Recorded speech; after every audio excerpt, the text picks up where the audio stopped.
Я вас представлю. Доброго дня, шановні колеги. Вітаю вас в Українському кризовому медіа-центрі. В нас сьогодні насичена програма, з якою... We have a very busy program today, agenda. You please follow the changes in our schedule on our page in the Facebook. Also, the press briefing of the Deputy Minister Foreign Affairs Danilo Lipkivsky is cancelled, and then 1:13 we will have the briefing of Pavlo Sheremetov, the Minister of Economic Development. Now we are starting our first press briefing, and the first one is provision of personnel in ATO zone with individual medical kits and medical equipment. As you know, the guys need the most updated medical equipment, and the volunteers are working on that. A lot of organizations involved into that work, and also who else is involved into that we will discuss with Gregoryi Kabanchenko, the chairman of the Public Council on the Ukrainian Defense Ministry, to monitor the distribution and fund spending, Oleksandr Mamatov, chairman of the Labor Union of Soldiers and Veterans, and Oleksandr Zhylynskyi, composer, the distinguished artist of Ukraine, Gregoryi and Oleksandr. Please take the floor. Thank you. Good afternoon. Good morning. I am the composer, Oleksandr Zhylynskyi. Don't be surprised that I am together with people who will be talking about a different topic. But our topic is just one common topic. My friends from Canada and the U.S. Came to me, Alexander Malinsky and Dmytro Lashenko, and they were saying that in Canada there is a children's camp, Sokil of Ukrainian National Union of Canada. Allah Halich is taking care of that camp, and with the support of Euromaidan, of the Congress of Ukrainians in Canada, they organized writing letters, and these letters were written by children in this camp. They were writing letters, drawing paintings, and even embroidering, and they requested me to transfer these letters to the east of Ukraine, and I talked to my friends in Kyiv about that, to Gregoryi and Alexander, and that's why we're here. In the beginning, we all together. I would like to give these letters to Alexander so that you send them to the east, and please show the short video which was sent from Canada, how these children were preparing these letters.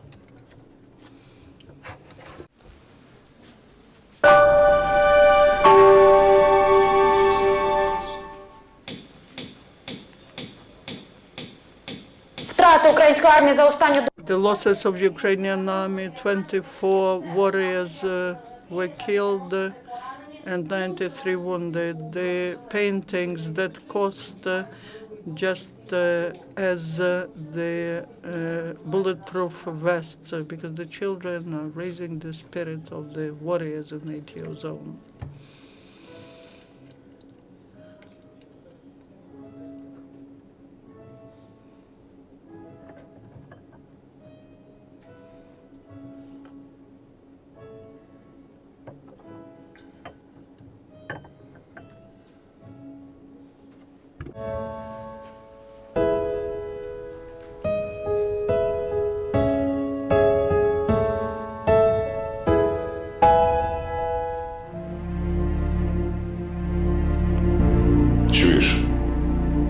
Do you hear? Wait for me. Wait for me.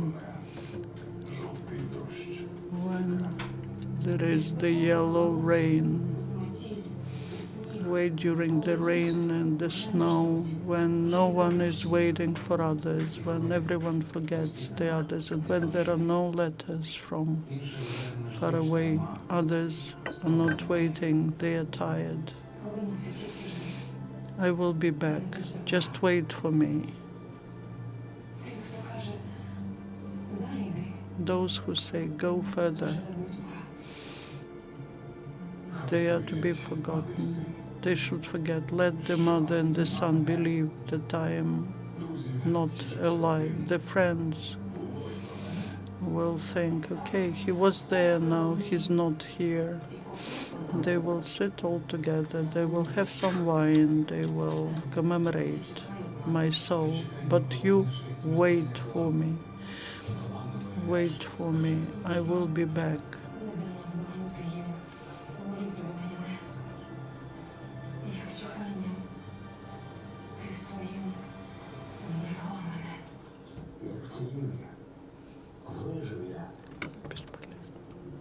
Слів. Просто ти чекала так, як ніхто не вмів.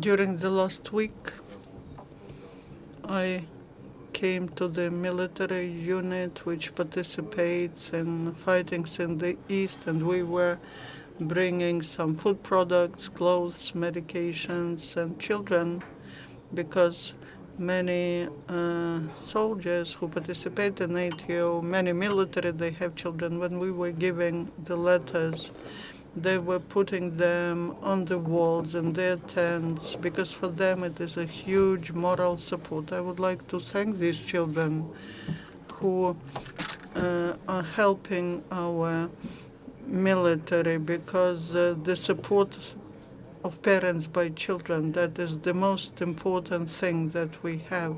And I also would like to talk about medical supplies, because unfortunately, the medical kits, that's what every person should have. We do not have them, and would like to thank especially the Canadian diaspora, the Australian and the United States. They gave 2,000 kits, and when I was giving the paintings, children's paintings in the hospitals, in the field hospitals, they were always saying that they need medical equipment. Today we request assistance from all the community. We request to help by medical equipment for field hospitals, because the first medical equipment is provided in field hospitals, and it doesn't matter whether the person is from the National Guards, volunteer, from the armed forces. Why I say that? Because yesterday there was a round table where they mentioned that the Ministry of Defense is taking care only of the military of the Ministry of Defense. This is not true, and I would like to give the floor to Gregoryi Kabanchenko. And also I would like to also introduce the representative of Afghan and Chernobyl veterans, who together with us is also involved into this very important mission. Dear friends, you know that in March there was a charity foundation support Ukrainian Army 565 set up, and people started actively helping Ukrainian Army. But there were some problems. We will not talk about them, because at the same time people are raising money. It's difficult to use this money because there was a prohibition to use the charity funds. But from the 2nd of July, there's no such a problem. People raised more than 143 million hryvnias. And today we have a report about how they were used, and those who are interested will give you our web page. We still have 92 million which have not been spent, and we got all the volunteers together, and we believe that the priority for that money should be medical supplies and the protection for warriors. We understand that they need even the linen. They need also something which is so important for warriors, the medical kits. This hasn't been approved even. People forgot that what people need is such an individual medical kit. We were told there will be a nurse or a doctor next to each soldier, but that's Soviet type system. But there is an American system which says that the warrior has to help himself. And because we are in the transitional period, unfortunately, I will not say why, but we realized that the soldiers do not know how to render medical assistance, and we do not have doctors everywhere. We have the Ministry of the Interior, we have the National Guard, we have the volunteers, and yesterday all the volunteers and that was approved by the head of Department of the Ministry of Defense. We finally created this Ukrainian American individual medical kit. We combined what they have in American medicine and what our guys at the front line need. We need painkillers, we need pills, for disinfectants, for cleaning water, and I believe that we will approve that, and it will be one universal medical kit for everyone. Unfortunately, there's no coordination between the medicine and those who participate in ATO. Other agencies, we have many problems, and today we would like to get your support.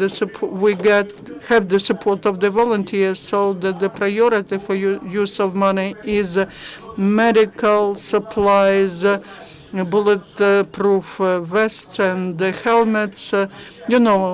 Fortunately, volunteers are buying the highest quality medical kits, bulletproof vests and helmets. You know what was the scandal when wrong bulletproof vests were purchased and there were 69 negative results because of that. There was similar problem with helmets, and that's why we believe that all the money that's left are to be used for equipping people, irrespective of where they serve. We cannot subdivide. Support Ukrainian army. And if someone wants to support Ukrainian border guards, if someone wants to support National Guard, there are people who want to support voluntary battalions of the Ministry of Interior. We cannot subdivide people according to the principle where the person serves. So that is why we first drafted the Cabinet of Ministers resolution so that we have similar things for border guards, for the National Guards, and now we want all the volunteers to help everyone so that the money is spent for everyone who participates in ATO. We need to provide them with all they need. And practically that's all I wanted to share. If you have questions, we will talk about more details.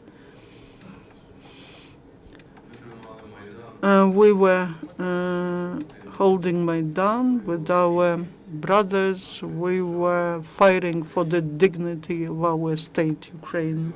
After that, our guys went to the borders to defend our motherland, Ukraine. They need assistance, medical assistance, because there are many people wounded, and those people who received the wounds, these people are to be treated. We need to do everything possible for these people not to die, to survive. So everyone who can, please help our state, please help our soldiers, our warriors, help us. And we will be defending the borders of our country, of our motherland. We are getting together community, Luhansk people, Chernobyl people, and reserve officers in Obolon, at Obolon District Administration. There we have a hangar where we accommodate all the necessary assistance for our soldiers, officers. If you care, come to us and let's work together. All kind of assistance, not just medical. We will welcome cigarettes and whatever you can contribute. We cannot order. This is not customized in that way. What you can, every week we go there to the units where Afghanistan veterans, people from Kiev Oblast, other oblasts, we are just helping them. That's what we do. Vyacheslav Kukoba is my name. Association of Afghanistan veterans and Chernobyl liquidators, Vyacheslav Kukoba. We have some questions from the floor.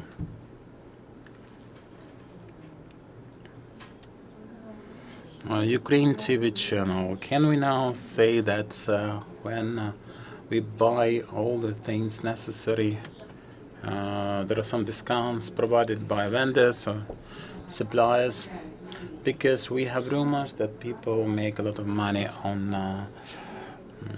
armor vests and helmets. And what's the?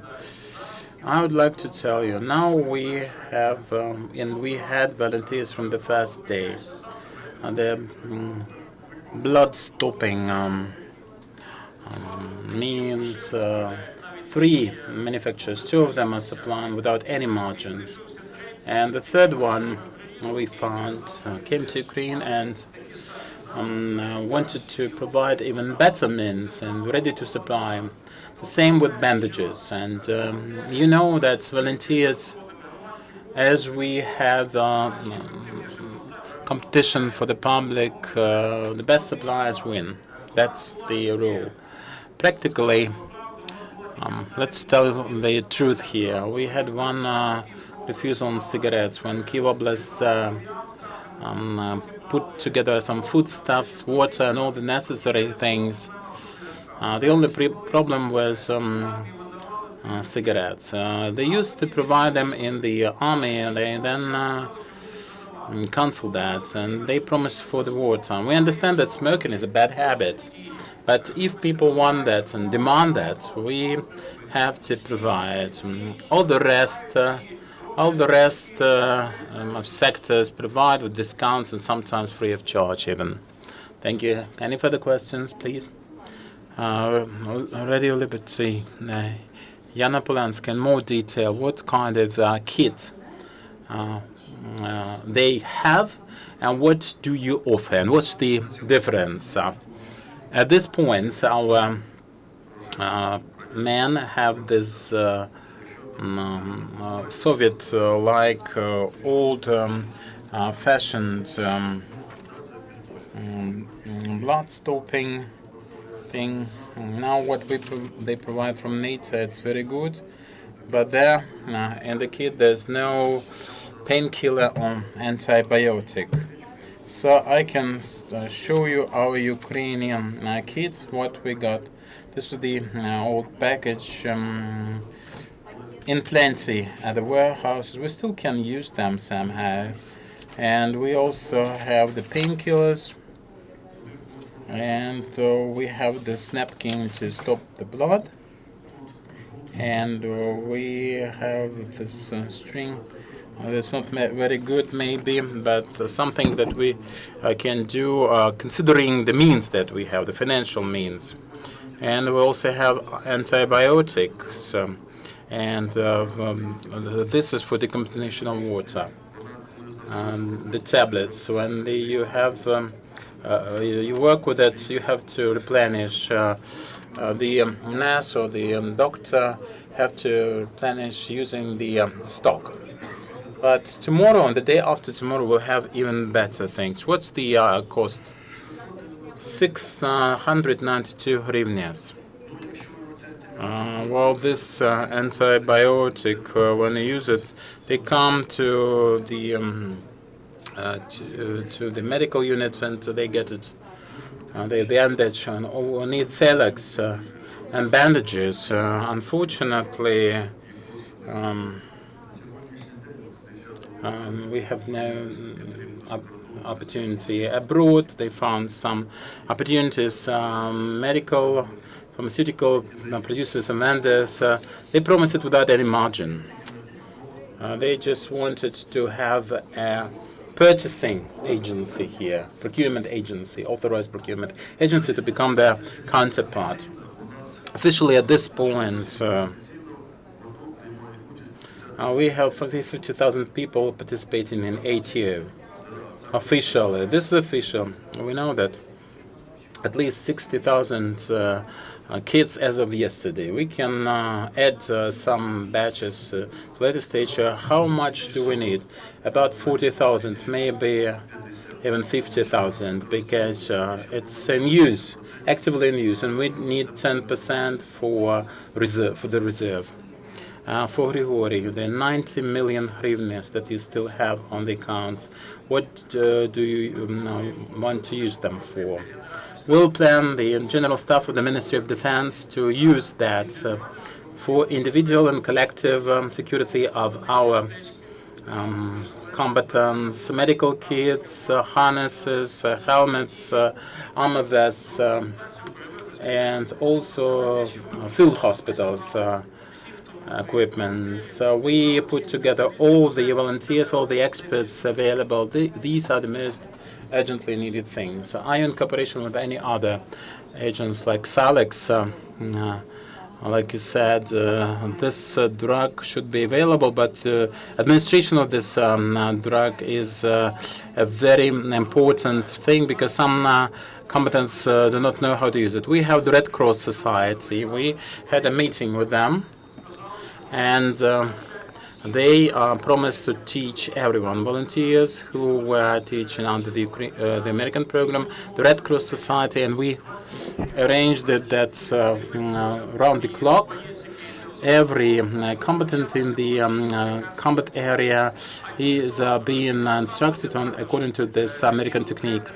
And also trainers go there in the field, to the field, the Red Cross, International Red Cross. So this is a solved issue. This is covered because this kit without any proper instruction can be even to the detriment. But we are not here to do any harm.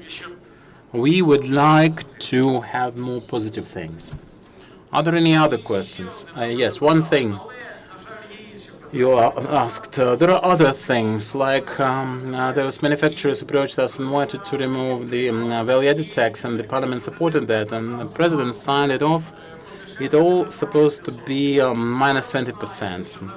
But unfortunately, neither armor vests nor medical drugs have no such discount. So you have to understand, unfortunately, some people somehow try to make money on that. Not the volunteers, though. The volunteers are clean there. They always properly put the available funds to use. Thank you very much for your work, and our next press briefing will be in a couple of minutes. Друг, так, это не наша, это наша. Пошли.